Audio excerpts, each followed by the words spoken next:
Hello language learners, it's Maddie again with English with Maddie and continuing our English in the kitchen, our baking series here. I wanted to make a really fun and special recipe today. So I'm always encouraging people learning a new language, whether that's English, Korean, Russian, Arabic, no matter what. I tell people to use a recipe, and that's what I've been doing this whole time with all of you. And in case you're wondering, I do this too. So one of my favorite books to use is a French book. And when I was working in France, I asked my chef in my restaurant, chef, I want to learn more. What should I use? What book should I use? And he told me to buy this book by Pierre May, and I will give you the name of this down below. There is also an English edition, but I bought mine in French. And so, as you can see, I have notes everywhere. One of the first recipes that I actually made was this one right here, and it is called Mousse à la framboise. And that is a raspberry mousse. And in the beginning, when I first bought this book and I was first studying, this kind of French pastry was new to me. French was new to me. Everything felt hard and challenging, but I was so determined to improve both my pastry skill and my French. So I went home and I made this recipe, and I felt so successful, and I really wanted to share it with all of you. So one thing that is so wonderful about this raspberry mousse recipe in particular is that it is so light and wonderful on its own. So today we are just going to make little mousse cups that you can make at home just as they are, or if you want to be a little bit fancier, this same recipe can be used in mousse cakes, in petit gâteau, in entremet, in a fancier mousse cup or verrine, anything like that, tarts, etc. So this is a basic recipe that you can then build upon as your pastry skills grow and as you want to try out different things in the kitchen. So even though this mousse recipe is simple and it is considered a basic recipe, it has a couple different steps that are a little bit complicated and involve some complicated vocabulary. So in order to make our mousse, we need to do three things. We are going to make a whipped cream, we are going to make an Italian meringue, and then we are also going to make a raspberry puree base. And then all of those will be mixed together. So let's get started. So here is one more peek at the cover of the book I showed you, La Russe de Dessert by Pierre May. And it is the raspberry mousse that we are making today. As always, I like to prepare all of my tools. As you can see here, we'll need a lot of different things, including the whisk attachment for our KitchenAid or any kind of handheld mixer. Over here I have the ingredients all laid out, kind of grouped together by the different part of the recipe. We are going to start off with the raspberry puree part, but first we need to grab our gelatin. I like to use sheet gelatin. As you can see, it almost looks like plastic or even stained glass, and it is going to bloom or absorb water, and it is really important to use ice cold water. Now we will also begin heating up our raspberries. I like to use frozen raspberries for this puree, and I don't bother warming them up to room temperature. I put them in my pot right from their frozen state. Once they are in the pot, we will cook them over low heat to slowly draw out all of the moisture that we can. We want these to completely break down into the juice and then seeds so that when we have our gelatin ready to go. As you can see, it has absorbed as much water as it can. We will just squeeze it out. This is we're going to add into that puree, and we don't want to add in any extra liquid. So squeeze it as much as you can. It looks a little bit floppy and squishy, but it's still holding together nicely.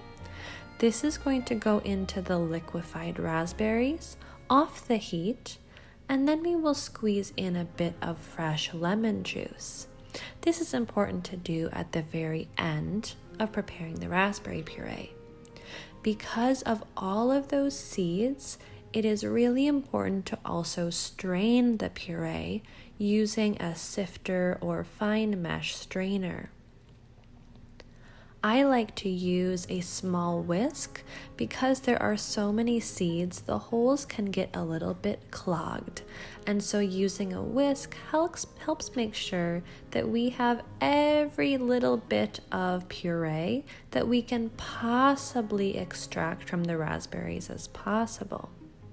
As you will see, you can end up with a bunch of seeds and the liquid in the bowl underneath. You can go ahead and throw away those seeds. The next part we will want to do is whip our heavy cream. For this, I'm just pouring my cold heavy cream into the bowl of my stand mixer and using the whisk attachment to beat it into soft peaks. As you can see here, the whipped cream should be soft enough that you can pour it right out of the mixer, of course using your spatula to scrape the sides. It should wiggle like this when it's ready. The next step is making an Italian meringue. For the Italian meringue, first put the water and then the sugar into a small saucepan. If you put in the sugar first, the sugar is a little bit more likely to caramelize or burn. Separately in your stand mixer or another bowl with a handheld mixer, place your egg whites and start them whipping on low speed.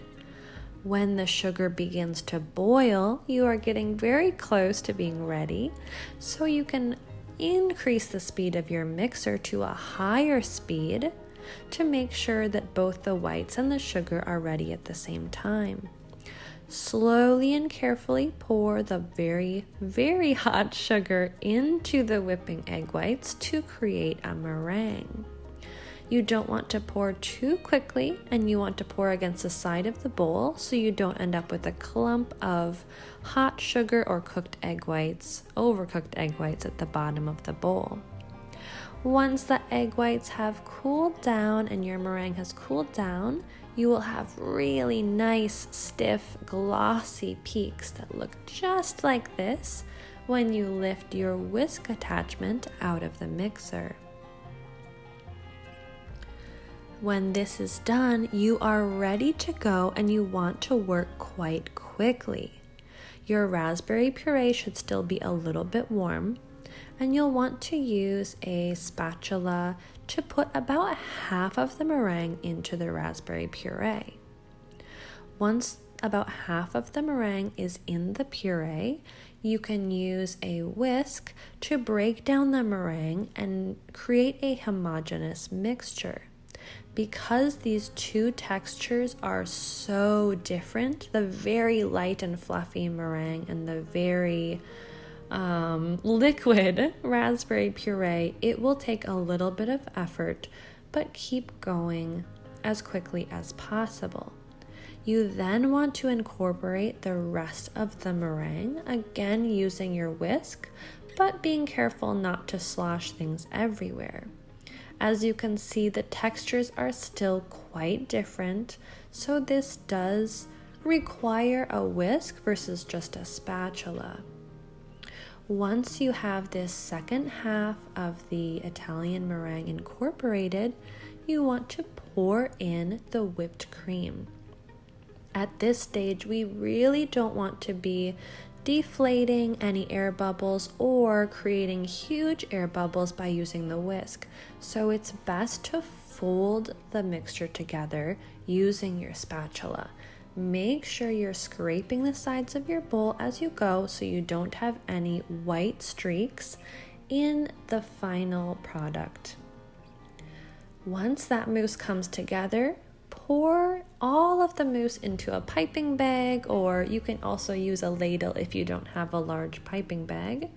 But this just helps put the mousse into whatever containers or cups you want to use as smoothly and mess-free as possible. You can pipe or pour or scoop the mousse into whatever containers you are using. I am using a couple different sizes today, like this cup here or this fancier glass here. You can pour the mousse as high up the cup as you would like, and then I ended my mousse cups with a little bit of freeze-dried raspberries. You did this for both flavor and texture and appearance, but you can certainly do whatever you want before you serve these little cups. How delicious looking!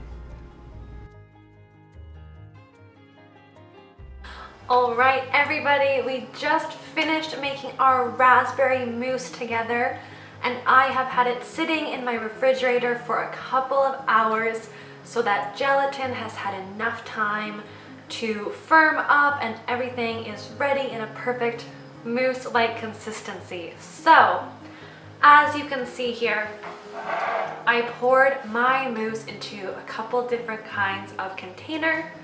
If you want to go fancy, if you're having a party, I used a like martini glass. That is one option. Otherwise, a small little cup is perfect, I think, for this recipe and for one person to eat.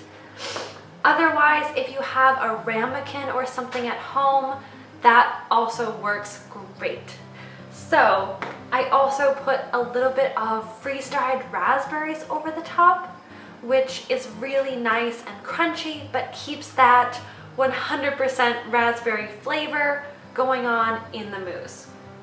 If you wanted to add some whipped cream or fresh raspberries or something like that to the top, that would also work wonderfully.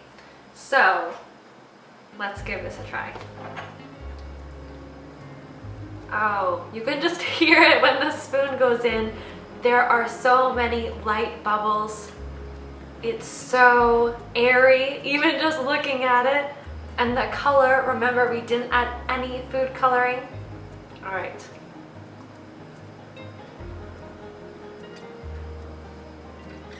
It's so good. It's so good, you guys. It is seriously so nice and light, just a little bit creamy from that whipped cream. And the sweetness is mostly coming naturally from the raspberries, and then a little bit from that meringue we added.